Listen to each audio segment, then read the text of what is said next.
There was once an angel so feared, even Michael and Lucifer stepped aside at his arrival. He did not fight. He did not deliver messages. He simply arrived, and endings followed.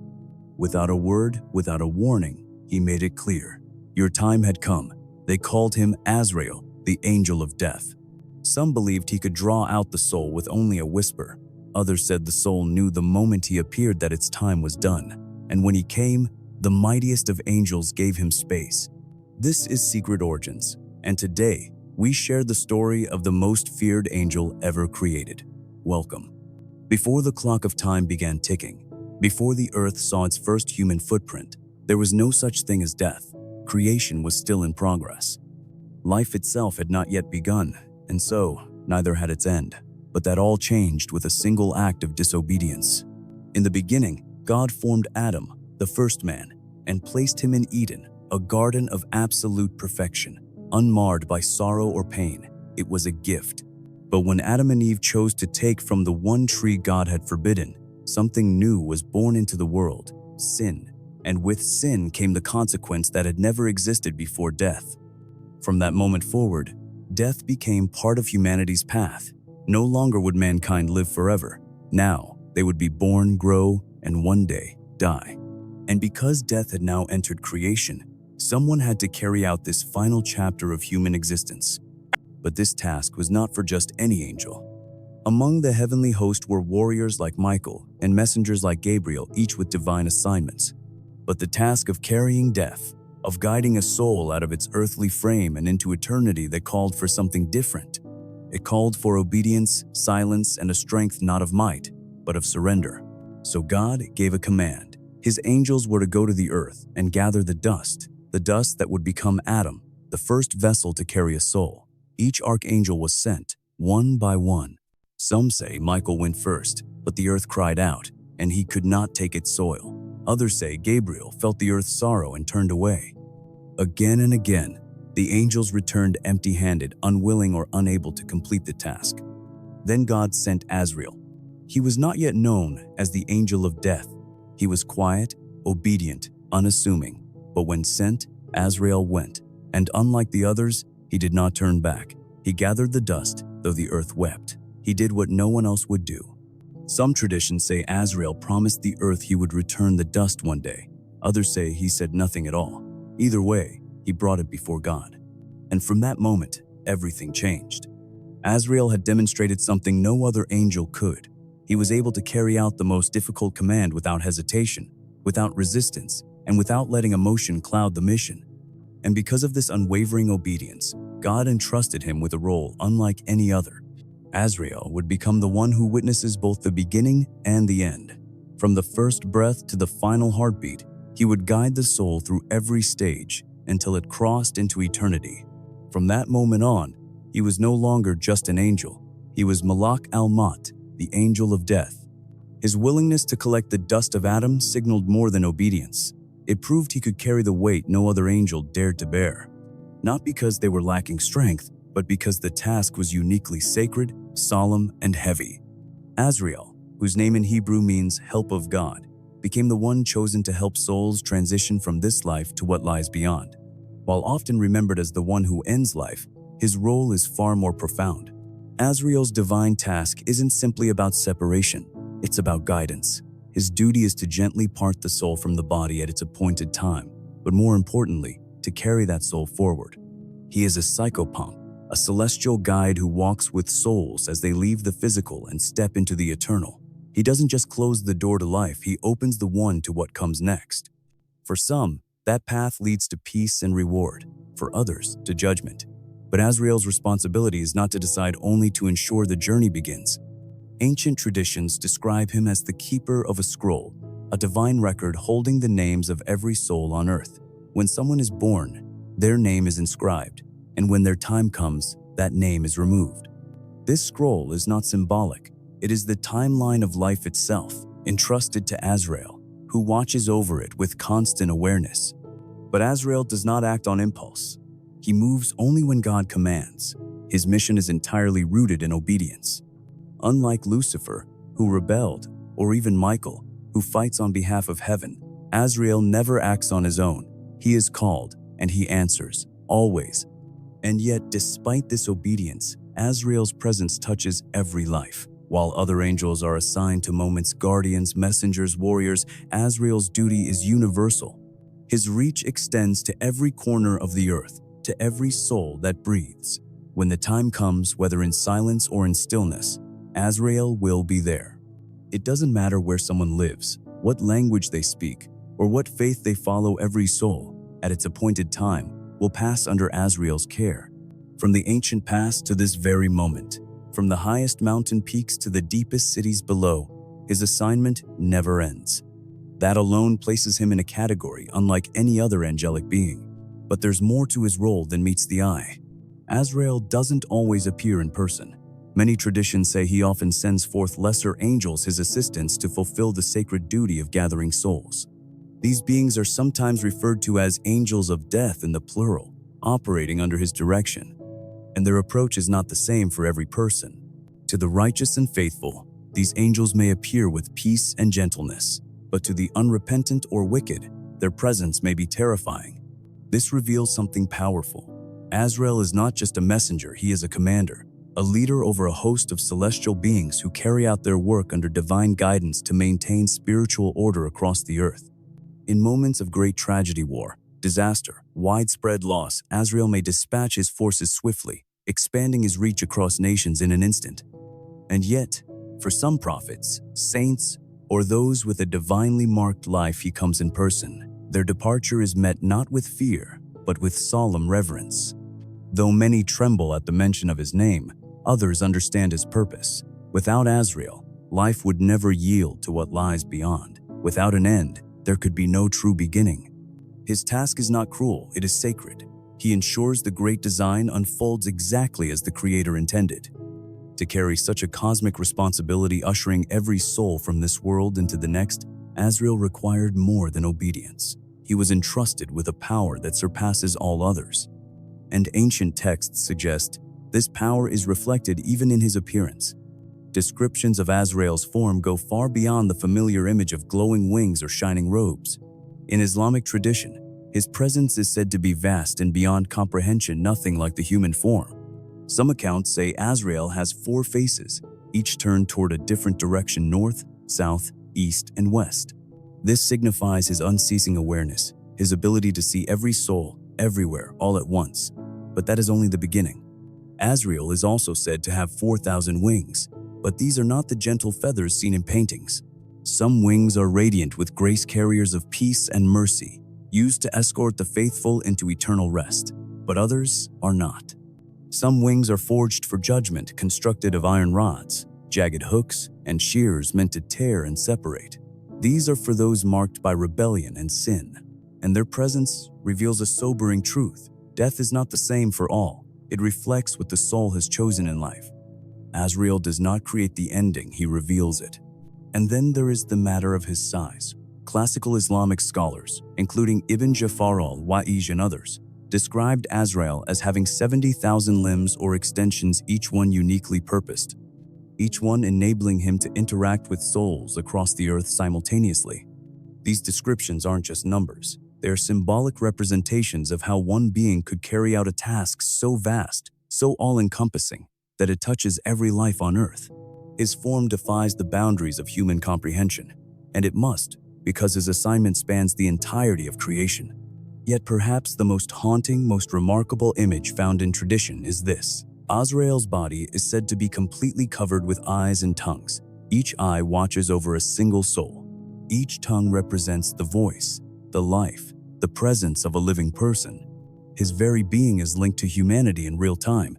And when a person's life ends, one of those eyes closes. One of those tongues disappears. A piece of Azrael vanishes, signifying that a soul has crossed the veil. His appearance is not static. It shifts constantly with the living population of the world. In this way, Azrael is not only an angel, he is a reflection of life itself. Some accounts describe him holding a whip of fire, a symbol not of wrath, but of divine authority, a reminder that his mission is not driven by will, but by the holy command of God. Others say that to Azrael, the entire earth is no larger than a bowl resting in his hand. It is like a vessel, small, simple, easily reached. What this tells us is profound. Azrael does not need to move. He does not travel, nor does he search. He already knows the whereabouts of every soul. No border, no mountain, no shadow can hide a person from him when the appointed time arrives. And if that image still doesn't convey the depth of his power, ancient teachings give us one more striking comparison. In Islamic theology, there is a group of mighty beings called the bearers of the throne, angels of unimaginable strength, created to uphold the very throne of God. Yet some scholars suggest that even they are smaller than Azrael. This is not a claim of hierarchy, but of scale, and attempt to help human minds grasp the sheer vastness of the angel of death. Azrael is not feared because he is cruel. He is feared because of what he represents. His presence marks a divine transition. He is the threshold between what is and what comes next. Even archangels like Michael and fallen beings like Lucifer, great in their own ways, tremble at the presence of Azrael, not because he opposes them, but because he operates on a plane far beyond them. And unlike other angels, Azrael does not appear the same to every person. His form shifts depending on the life a soul has lived, and the state of that soul in its final breath. He is not bound to one appearance, one tone, one method. He reflects back the life he comes to collect. In this way, Azrael is not just the end, he is the mirror, and through him, the soul meets what it has sown. Azrael's role is not just to end life. It is deeply connected to the soul itself, its purity, its regrets, its readiness to cross over. And how Azrael appears is never the same. It depends entirely on the heart of the one who sees him. To the righteous, the saints, the prophets, those who have walked closely with God, Azrael is not a figure of fear. He comes as peace itself. His presence is gentle, his form often described as beautiful, radiant, and full of light. To such souls, his arrival feels more like a welcome than a parting. Some traditions say his presence in those moments is like that of a trusted friend, a familiar guide, bringing not dread but comfort. He gives the soul space to comprehend, time to surrender. He doesn't tear it as if he lifts. Stories passed through generations tell us that both the Prophet Muhammad and Moses were visited by Azrael himself, not by one of his servants. And in each case, he came not with force, but with reverence, offering an invitation to return home. But not every encounter is the same. For those who hardened their hearts, who embraced cruelty, deceit, or rebellion against truth, Azrael appears differently. To these souls, he is not a figure of light, but of overwhelming presence. His form becomes the embodiment of their deepest fear, cold, heavy, terrifying. Some traditions describe the moment not as a lifting but a tearing away. There is no warmth, only regret. And this contrast reveals something essential about his nature. Azrael does not choose what he reveals, he reflects. He becomes a mirror to the life that soul has lived. To the peaceful, he is peace. To the restless, he becomes the storm. This truth is deeply emphasized in Sufi spirituality, where the journey of the soul is central. Sufi teachers describe that Azrael takes the form of the soul's final state. If the soul is surrendered, so is his appearance. If the soul clings, resists, or fears, then his form echoes that unrest. Yet sometimes, his presence is felt even before the moment of death. Throughout history, stories have surfaced of Azrael appearing in dreams or visions, especially when the end draws near. Some dreams bring peace, others offer warning. But in both, the purpose is the same: to prepare the soul. One such account surrounds the beloved poet Rumi. As he approached the end of his life, tradition says Azrael came to him not in fear, but in calm. There was no struggle, only acceptance.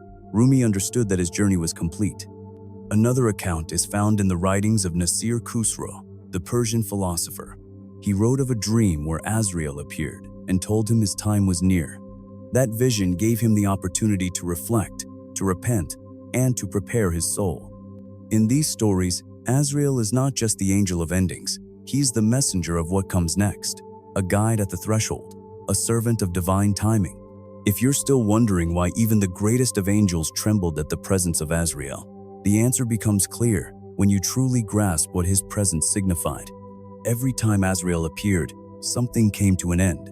And that ending was not limited to human life, it extended to the spiritual realm as well. Ancient accounts describe a profound, instinctive stillness that would settle over the heavens whenever Azrael drew near. The singing would pause, the battles would quiet, even the flow of divine service halted. Gabriel, the messenger, brought words. Michael led celestial armies. Israfil stood ready to sound the final trumpet. But Azrael, he came for silence. He arrived not with warning, but with certainty. When he moved, even the most radiant beings stepped aside. Some traditions say that, should God will it, Azrael could take the soul of any being, yes, even one of the angels. He operated outside of time, above prophecy, beyond battle. He did not belong to the beginning of the story, but to its final line.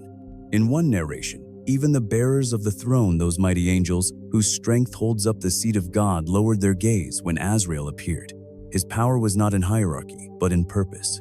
He carried the authority to end all things, missions, movements, lives. Azrael's journey did not intersect with others. He walked alone. No plea, no strength, no glory could alter what his presence meant. He was the last voice you'd ever hear, and he spoke through silence. That's why even the archangels, majestic and chosen, revered his stillness, because his silence meant the story was over. But what about death itself? Is Azrael simply the embodiment of death, or is death a separate being entirely? In many ancient traditions, death is not merely an event, but a creation, a being, made by the hand of God like the angels themselves. According to some classical Islamic narrations, when God created death, he revealed it to the angels and they fainted. The sight of it was so overwhelming, even the strongest celestial beings collapsed in awe and fear, unconscious for 1,000 years. That alone reveals something extraordinary. If death was too overwhelming for the angels, who could ever command it? And then came Azrael. He was not born of death. He was placed above it. While other angels carried light or fire, Azrael held something more absolute, the dividing line between breath and eternity. Mystics and scholars have often said, Azrael does not follow death. Death follows him. In his obedience, he became its face. In his presence, death takes form. And then the final act. At the end of time, when the last soul has been judged and eternity is sealed, one final task remains. According to sacred tradition, death itself, now given form as a ram, will be brought before creation. And in that moment, God will slay death. And with the death of death, Azrael's mission ends. The angel of endings will meet his own ending, because in that final breath of time, there will be no more separation, no more final visits, only eternity unchanging and complete. This marks the final transformation. Azrael, who once stood at the threshold of every soul's final breath, will have completed his divine assignment. His mission will be fulfilled. And with that, eternity will unfold, with no more endings left to carry. Perhaps Azrael was never just a servant of death. Perhaps he was the embodiment of death itself, formed, entrusted, and shaped by the command of God. It's no wonder that many today associate Azrael with the figure known as the Grim Reaper. Yet unlike the Grim Reaper, often portrayed as cold, lifeless, and shrouded in dread, Azrael's origin reveals something more sacred. He is both feared and honored, not because he judges, but because he fulfills the will of the Most High. Throughout time, Azrael's name has appeared in sacred writings, poetry, and even modern storytelling. His role as the angel of death has stirred the imagination of thinkers and artists across cultures. In the 19th century, the American poet Henry Wadsworth Longfellow depicted Azrael as a gentle collector of souls, a quiet presence, solemn but tender. British poet Leigh Hunt, in The Reaper and the Flowers, imagined him dressed in black, but arriving not to destroy, only to lead. Even G.K. Chesterton, known for his rich theological insight, spoke of Azrael as a mighty figure summoned in times of deep spiritual reckoning. Over the years, the name Azrael found its way into everyday culture. In unexpected places, even in children's media, the name appeared. For instance, in the 1982nd cartoon The Smurfs, the antagonist's cat was named Azrael, a curious choice, but even there, the name carried echoes of something ancient, weighty, and unknowable. This is what sets Azrael apart. He is not just a symbol of darkness or an echo of fear. He is something deeper, a figure who bridges the great divide between life and eternity, between the seen and the unseen. He is not a shadow. He is not a myth. He is a witness to every ending and a guardian at the doorway of what comes next. And so now, having heard his story, we are left with a question, not one of fear, but of reverence. How do we understand Azrael? Not as a monster to flee from, but perhaps as a faithful servant of God, guiding the soul through its final step and returning it home.